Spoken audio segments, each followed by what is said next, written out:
All right. Hi. Hi. Nice to meet you. Nice to meet you as well. Melissa, right? Yes. All right. My name is Masa. Thank you for coming in to see me at this practice. I know you kind of got in. You had to get some things done before coming into session, like screening and paperwork. Was there any questions that you had at all from any of that? No specific questions. I felt like there was a lot of information that I had to provide. And okay. Just want to make sure that it's all information that you need, and it's not going to go anywhere it doesn't need to go. Absolutely, and it's a great point that you made with confidentiality. So with our sessions, we're going to meet maybe probably once a week for about 50 minutes, and we're just going to talk about whatever issues are most pressing for you. But anything that is said in these sessions stays in these sessions. Okay. But there are instances where they may have to get shared, and I'll let you know those. One being court order. So if there's any type of law kind of issue going on, they may request what we talk about here, any notes, that type of thing. As well, if you're harmed to yourself or others, we may say, hey, Melissa, really worried about your safety, we're worried about the safety of someone else. We may have to talk about what we talked about in sessions. Okay. So those are those instances. But other than that, if we're emailing each other, texting each other, all of that, it does stay between us. Okay. Okay. And then I just want to kind of go into that as well for you. Do you feel comfortable as well from day to day if you need to email me or anything like that? Is that something that you would maybe want to do if you need support? Maybe. Okay. Because I wouldn't want to infiltrate your space. Yeah. No, for me, 9 to 5, if anything comes up, you can definitely contact me. Okay. I'll leave like a window from 5 to 6 if you have to shoot me a text message or anything like that. But anything after that you think of, just jot it down, bring it to our next session, and we can talk about it. And then we'll go into more detail. Okay. Okay. That definitely makes sense. And I'll let you know, I like to be very transparent. I want to be honest with you as well. So I have my notebook here just to take down different notes, just to see what things we may want to talk about in our sessions. So if you see me look down here and there, it's just that I'm doing that. So none of your information is out in the open. It's kind of here. So I know that you've come in today, and how has it been as far as just coming in to see me? How did you feel? Fine. I was a little nervous because I've never seen a counselor before. Okay. In any kind of, I guess, an official setting. Yeah. So it's definitely a little nerve-wracking. But I do feel like it'll be an informative and a rewarding experience. Okay. And everyone likes to, get some things off their chest or just discuss things, so I'm hoping to benefit from that. Yeah, and you have very good insight already, just seeing that this is an experience for you. I like to say that session is about you. Whatever it is, as far as me learning about you, comes from you. You're the expert.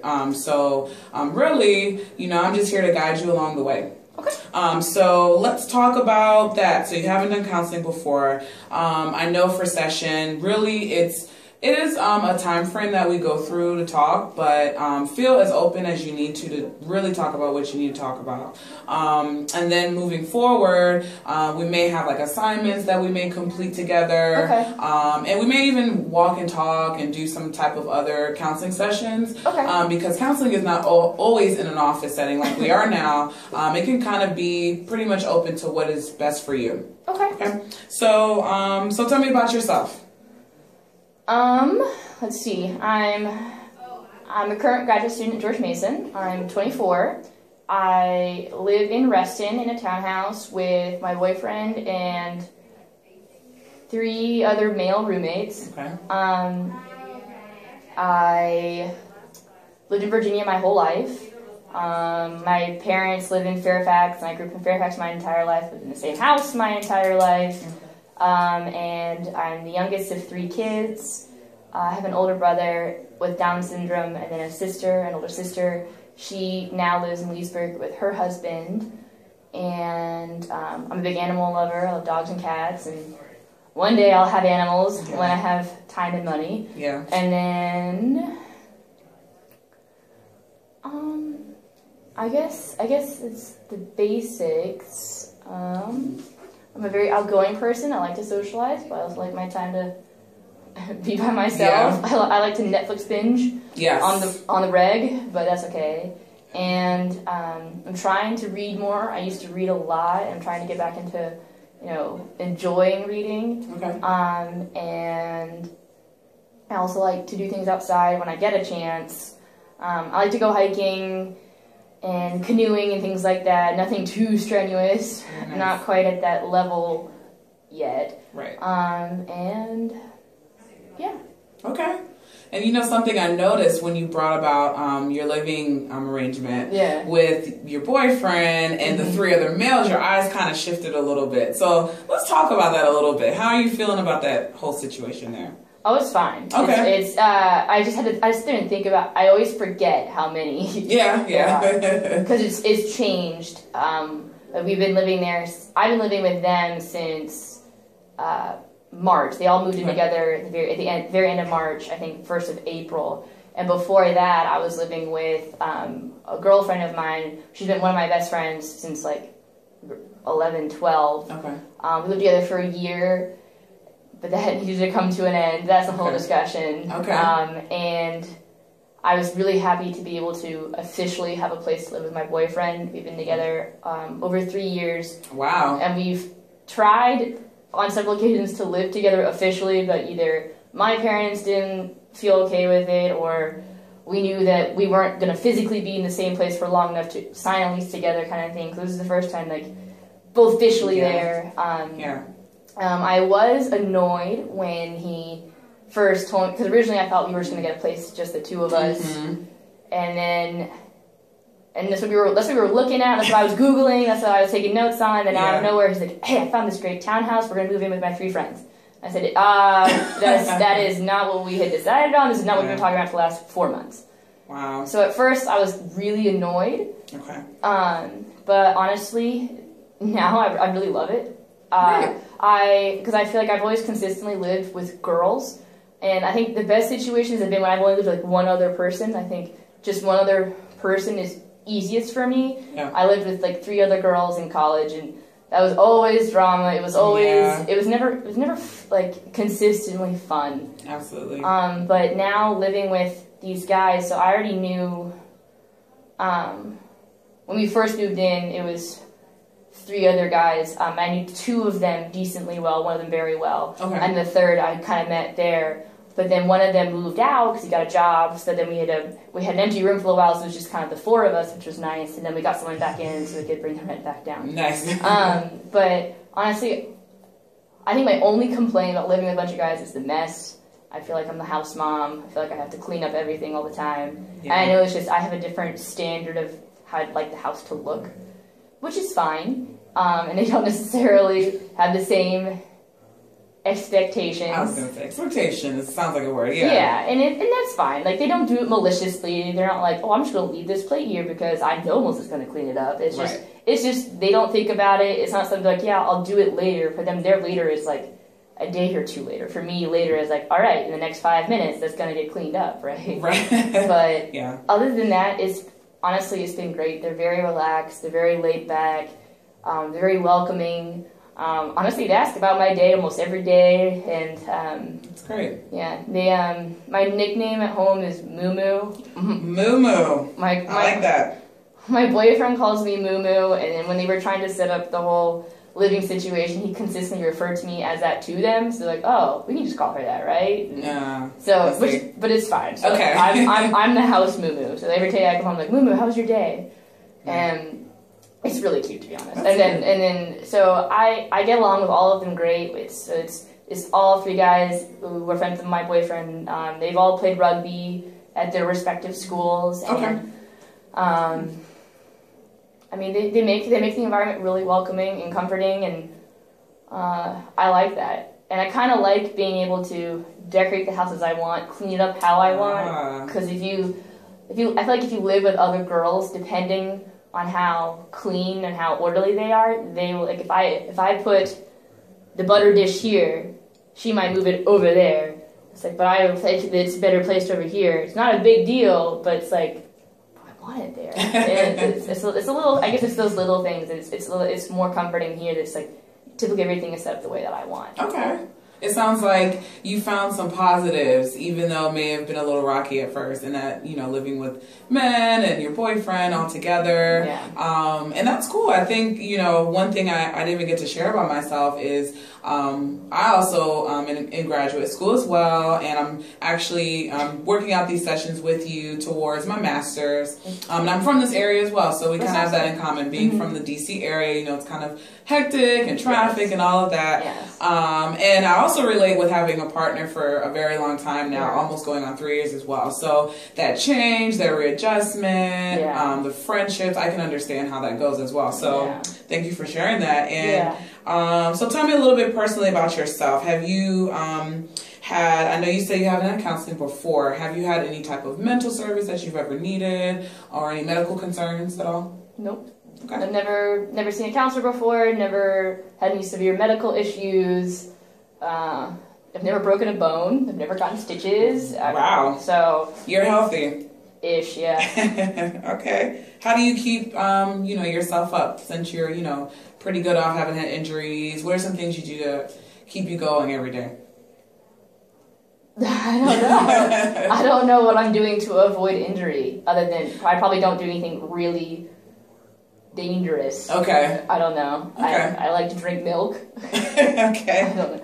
I honestly, I don't know. I definitely have some unhealthy practices. Like I like to drink Dr. Pepper every day, but I know I shouldn't. And I eat pizza probably once a week, if not more, which is bad. So it's soda and pizza. Yeah. A lot. A lot. Okay. Okay. That would be my main diet if I could. But one, it's expensive, and two, it's really unhealthy. Absolutely. But, yeah, it's okay. I mean, I try to keep a balanced diet, and I go through spurts of exercising, but it's not consistent. All right. But yeah, I mean, and I try to keep. I think I've gotten better at keeping healthier and happier people in my life, and I'm very lucky to have a very strong support from my family, and then from close family, friends who are kind of like, I consider them my family. So I'm really lucky to have a very strong support system through them, and then through my boyfriend, and then close friends. Right. That's great. That's great. You have a strong support system that can be very helpful, you know, going through life. And, you know, tell me a little bit about you being the youngest of three, you know, kind of being the baby in the house. How does that go for you? I love being the youngest. Okay. And I think I got the best of both worlds in the sense that I am the youngest of three. However, because my older brother has Down syndrome, he's also kind of like the youngest child in a way. I mean, his mental capacity is probably, like, overall, probably equivalent to like a 7-year-old. And he will always be like that. So I think that helped me mature really quickly as a kid. And I feel like, especially in comparison to a lot of my peers growing up in high school, especially, I could tell. So, I mean, there were times, you know, where my parents would go out and be like, all right, you know, you're going to watch your brother. So even though I was 12 and he was 17, I was watching him, you know. Right. And so that helped me grow a lot. And then I'm very lucky to have, so even though my sister was the middle child, she's technically like the oldest. Michael, my brother, likes to call her, he's like, this is my big sister. Or my tall sister. He said, this is my tall sister. And what's her name? Megan. Megan. So it's Megan, Michael, Melissa. Michael, Megan, Melissa. The 3 M's. The 3 M's. So clever, Mom and Dad. But so since it's my brother Michael, then my sister Megan, and then me. Megan, Michael likes to call Megan his tall sister. She's not big sister or anything else. This is my tall sister. Yeah. Because she's taller than him, and she's the tallest of the 3 of us. Right. Which is cute. Yeah. But I'm very lucky that she is. And she's very much my big sister. You know, she gives me advice. Sometimes she drives me crazy. Sometimes I think she's a complete B, for lack of a better word, because she is sometimes. Okay. But other times, you know, like she is my person. You know, she gives great advice. She was always there to support me. And she's very loving. And she helps remind me sometimes, you know, like, you have to see beyond yourself. So I think she's very healthy addition to my life, and I'm very lucky that I have a sister and that we have a good relationship and that we are close. So I'm very happy that I have that. Yeah. Very happy about that. That's awesome. Yeah. If I were to talk to Megan and Michael, what would they say about you as a sister? I'm sure my sister would say, she'd probably say, yeah, that I'm spoiled, but that she's just as spoiled as I am, so she can say what she wants. She likes to think that my parents let things go by easier on me, but I think we just went through different things, you know. Okay. So I think it kind of depends. But otherwise, she would probably say that I'm the loud one, I'm the talkative one, that I'm the crazier, not the crazier one, I guess. And then my brother would say, she's very nice. She likes, and he'd probably say she talks. I don't know if that's how he would say it. But he'd be like, he would be more like, I love my sister. She's very nice. That's probably what he would say. Okay. But yeah. Those are positive things. Yes. Yeah, those are, for the most part. Yeah. And your brother having Down syndrome and you doing a lot to care for him, and you mentioned, being in high school, you noticed a difference between you and your peers and the fact that you had some responsibility of your own to take care of him. So, now that you're a little bit older and kind of can look back, how did you feel in those moments where you were taking care of him? And how, how's your knowledge with Down syndrome? Are you very aware of it? Do you know a lot about it and all of that? I have a decent knowledge base on Down syndrome. I feel like anytime I have to write a paper, I have to write any basics about my family, I re-Google it slightly. So I've had to relearn how to spell it. That it's Down is capitalized, syndrome is not. Right. There's no apostrophe S. That it's a mutation on the 23rd chromosome. And then people are like, I know people have asked before, oh, so it can be passed on? No, it can't be passed on. It's just a mutation. It just happens. Right. And I know that people with Down syndrome truly vary. I know what my brother's capabilities are, and I've met a lot of other kids with Down syndrome. He's always done Special Olympics basketball. So, it's just it's his local basketball team, and so they play other Special Olympics teams, and a good portion of the kids that have been on his team have had Down syndrome, or they have other disabilities. Okay. And amongst the kids with Down syndrome, I know that there are kids that my brother has a very high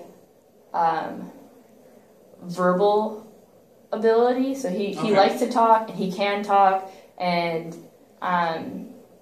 I would say he's pretty understandable. It just depends. I know I've been with friends or other people who he'll be talking and they look at me like they don't know what he's saying, and that's fine. He mumbles sometimes. He kind of jumbles it together, but in comparison to a lot of other people with Down syndrome, he talks a lot. And I know that people say that people with Down syndrome, it's what do they say? It's the happy person disability. I can't think of the right term that people kind of use. And that is true, but I've seen both sides of it. He's still my brother. I've seen him have temper tantrums. I've seen him be a brat. Sometimes I think he's a brat. I've seen him get really uncomfortable. I've seen him embarrass my sister, myself, or our family. Usually not on purpose. But he's still, to me, he's still my brother. Yes, he has Down syndrome, but to me, it's this is my brother. He's my brother. Right.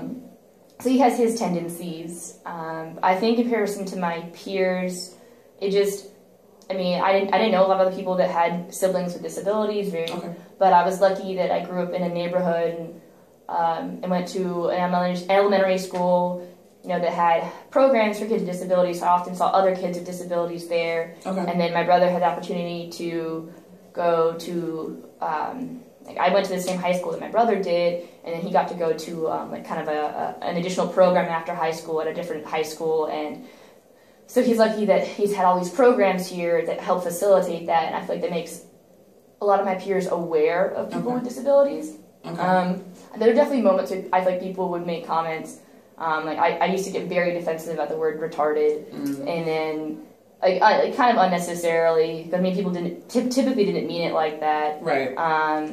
I don't think I've ever had anyone say anything malicious about my brother that I can remember. But I know that sometimes he'll get looks. I do feel like sometimes if I go to the store and I see somebody else that has a child or a sibling with Down syndrome, I want to say hi. I'm I know, hey, I have a brother with Down syndrome, but I know that's not my business. Usually I just try and smile. Right. you know, yeah. It sounds like you wanted to make that connection, like, hey, I know what it is. I've experienced it. I've seen the good side of it. I've seen the bad side of it. And you sound very knowledgeable about it. So that's awesome. Yeah. Tell me about your parents. I know you kind of talked briefly about them. Are they still together? Yeah. Okay. So my parents, let's see. Okay, so they've always been together. My parents never gotten divorced or anything like that. They're older, I feel like, in comparison to a lot of my friends. So my parents are in their 60s right now. Okay. So my dad was 40 when I was born, and my mom was 39. So I know that there's a big difference in terms of, because they waited so much longer to get married and then have kids, like they didn't meet each other until they were 30, 31, or so. They didn't get married until like 32. My mom didn't have my brother until she was like 33, 34. I feel like, in comparison to basically all of my friends, my parents are much, like a whole decade older. And I mean, I've been lucky that because of that, you know, I've had a very stable home. That my parents have very stable jobs. They both work for the government. They both work at the Pentagon, and they're both very successful. Like, I've been lucky that I grew up in, I guess it'd be an upper middle class situation, and anything I could ever needed, I always had it. And I don't think I was overly spoiled. It was never like, if whatever I said I got, whatever I said I wanted I got. That was definitely not the case. Like, I never got my mobile Barbie car that I wanted as a kid. That wasn't gonna happen. Oh, Barbie cars. Yeah, I really wanted one. I really, really, really wanted one. Okay. But I mean, I was very lucky that, you know, I got everything I needed and most of the things that I wanted. My parents did a very good job my parents I didn't even realize that my parents were as well off as they are until college. I always thought that I was like middle class, you know, kind of like everybody else. But it's also because I grew up in Fairfax, which is a very rich county, so even like the standard is just high, right? You know. Yeah. And so in terms of my parents, though, specifically, my dad is from Iowa. Okay. He grew up on a farm in Iowa. He's brilliant. He went to the Naval Academy, so he was one of 2 people out of the entire state to get a congressional nomination and then to get to go. And he was in the Navy for, I think, the 20 years, and he was a commander, so he retired as a commander, and that was a very high position. He had to travel all over the world, and he's bilingual. He speaks Spanish. He learned Spanish in college. So he's very, very successful. He's the talker, so that's where I get my wanting to talk, ability to talk, and wanting to be social. Like, he knows everybody knows my dad. When he goes home back to his small town in Iowa, so he grew up on a farm. It's a very small rural community. They just came back from a family reunion, actually. And oh, wow. I mean, he chats everybody up. Everybody knows who my dad is. Everybody's like, oh, he's so successful. He's so great. Yeah. It's cute. And then my mom is, her dad was in the Air Force. She was an Air Force brat, so she was born in Germany and lived in Japan, lived in California, lived in Virginia, and a few other places. Both of my parents are the youngest of 2 kids. They each have an older sibling of the opposite sex, which is kind of funny. Wow.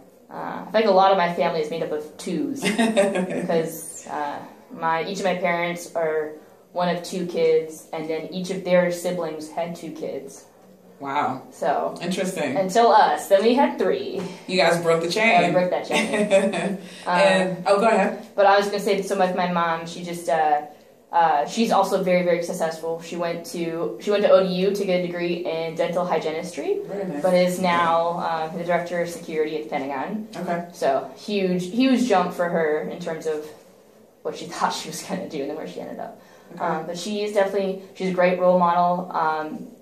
I mean, there's a lot of people at the Pentagon who consider my mom like the go-to person to talk to, someone who will defend them. She's a big advocate for a lot of people within her office, and she is, as I've gotten older, I've learned to appreciate like her advice. She gives great advice, I feel like, sometimes, and I know I can tell her anything. But what's ironic is my mother is not like overly emotional, so she's not like, I'm more likely to get a hug from my dad than from my mom. My mom's hugs are actually really awkward. And she's not good at eye contact. She can only keep eye contact with close family members. She does not keep eye contact with other people, which I find really interesting. So a lot of people will tell me, like, is your mom, like, even paying attention to me? I'm like, yes, she is. She doesn't like look people in the eye. So, and it's funny, so like, I think my dad's like the lovey-dovey one. Like, he'll always give me a hug, make sure he gives me a kiss. Yeah. And my mom's kind of like, all right, bye. Yeah. But she doesn't mean it like that. It's just how she is. And that's interesting how that's dynamic in your family, because you look on TV, you see that the mother's usually so affectionate and taking care of the kids and hugs and all of that, and the father's more the disciplinary and setting things in order. Yeah. But it sounds like your parents kind of switched that and are a little different with that. So, you know, do you ever feel pressure, like, you know, my parents are different, they don't handle things like other parents do? No. Okay. Because even despite the fact that my mom's not overly, like, she's not, like, physically, I guess, emotional. Okay. But I can tell her anything. My dad is more physically emotional, and I used to be able to tell him more, but not since, like, college and I've been dating. He doesn't want to hear about it. He just doesn't. He has a hard time with the fact that I live with my boyfriend. That was a hard process, even getting to that for him. And the fact that we're not engaged. Like, even though, like, it's just, we don't have the money. We're not going to get engaged while we don't have money. We're not going to get married while we have no money. Right. And I think in terms of, like, I guess my family is different from other families because it's not like, I feel like in most other people's families, there's distinctly one parent out of the two who's kind of the leader in a way. Well, I feel like in my family, there's a constant battle of who's the leader.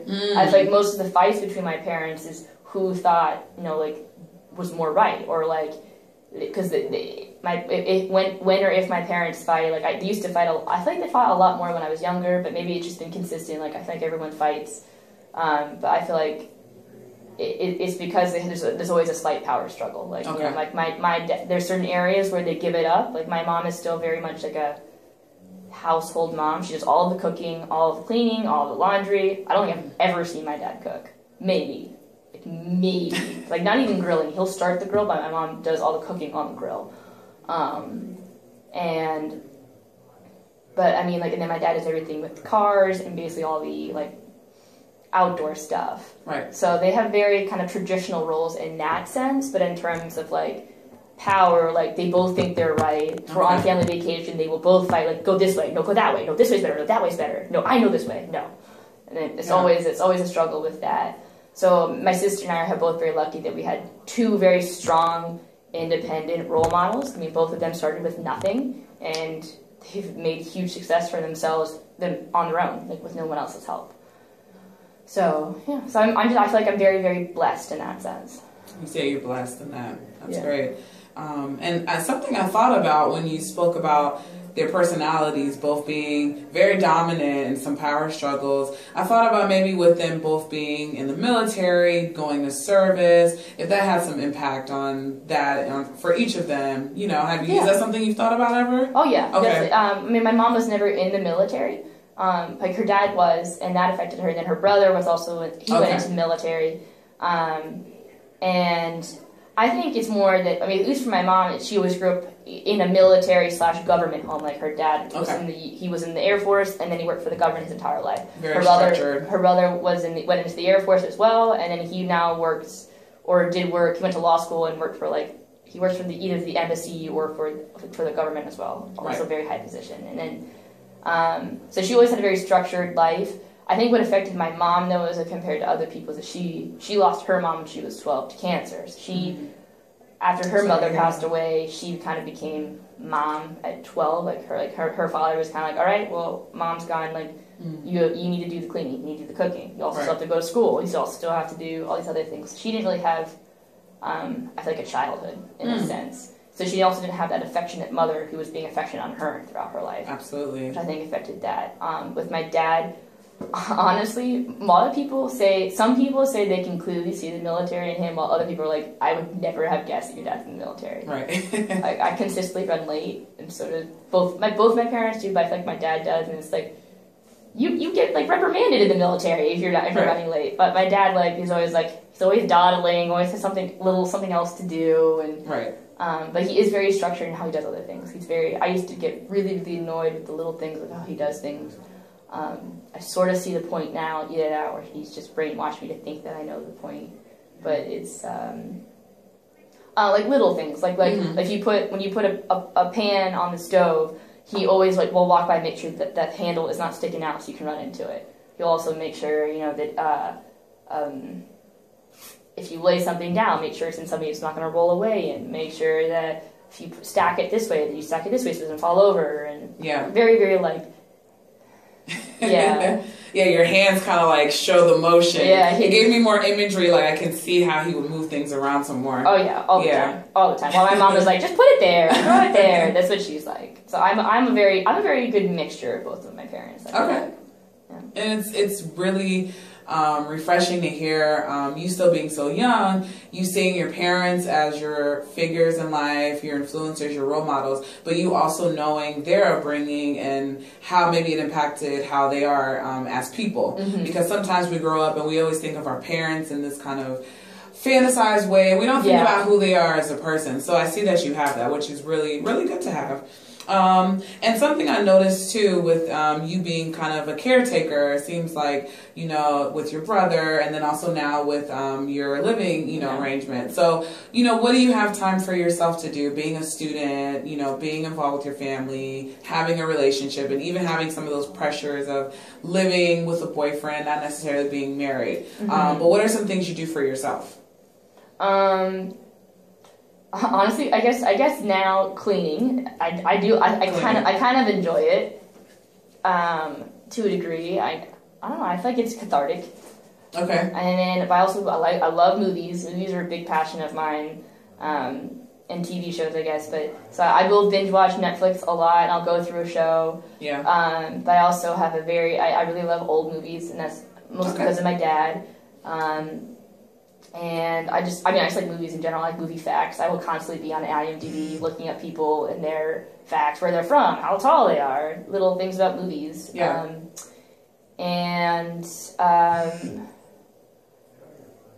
Currently right now, what I do in my free time, I feel like I don't have a whole lot. So I guess I feel like I try to relax. I have 3 part-time jobs, and then I go to school, and then wow. So I try to balance that.